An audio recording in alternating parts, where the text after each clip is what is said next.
नमस्कार साथियों, स्वागत है आपका आज एक बार फिर एक शिक्षण योजना कक्षा 6 से विषय आओ समझे विज्ञान। अवधि 40 मिनट रहेगी। इसका पार्ट फर्स्ट है जिसका प्रकरण है तंतु से वस्त्र तक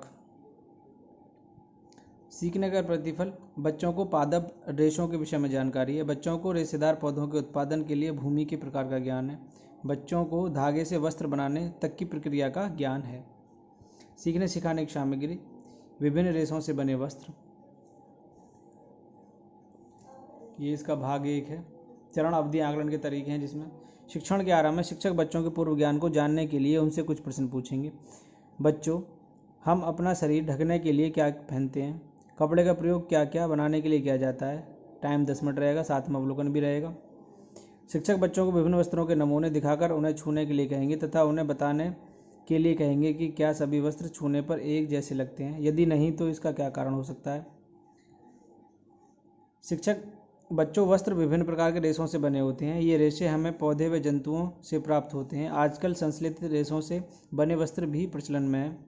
आज हम कुछ पादप रेशों के विषय में जानेंगे।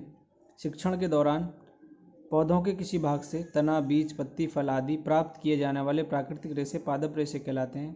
कुछ पादप रेशे निम्नलिखित हैं। ये टेबल बनाई गई है, इसमें दिया गया रेशा पौधा, पौधों का भाग।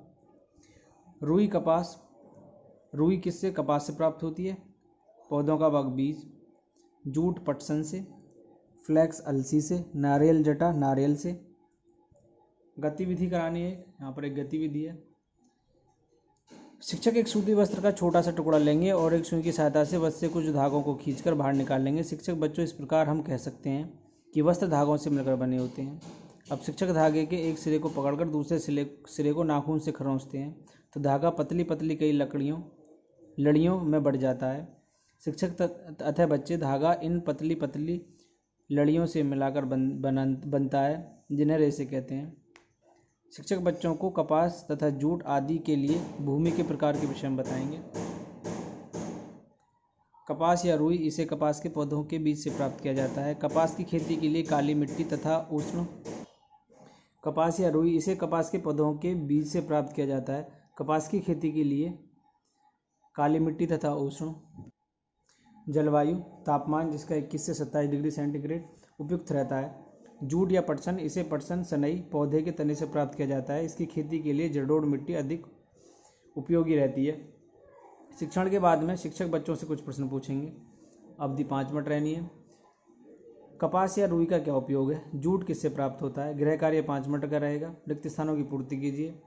पादप रेशे और हैं, ये फिल करना है और ये भी फिल करना है। इस तरह से प्रश्न दे सकते हैं गृह कार्य में, और क्वेश्चन आंसर भी दे सकते हैं आप। Thank you for watching.